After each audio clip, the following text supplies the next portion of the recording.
大家好，我今日分介紹字呢hakboi嘅拼音方式，就係我客家天嘅用嘅拼音方式嗬。其實啱簡單嗬，我嚟介紹一下。第一呢背哈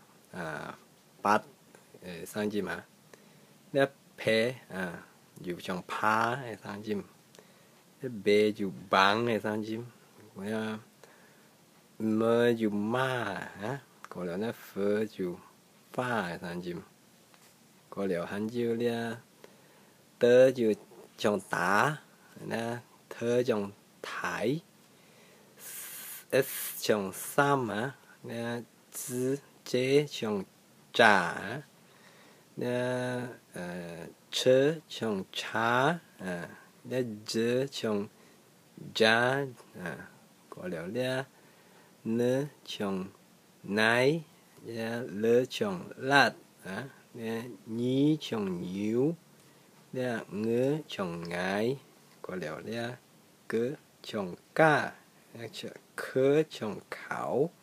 có nè khơ trong hiểu chế vì cái dạng là chỉ độ chỉ cả dùng嘅，現在唔要講唔足嗬，請大家改進嘅嗬，感謝。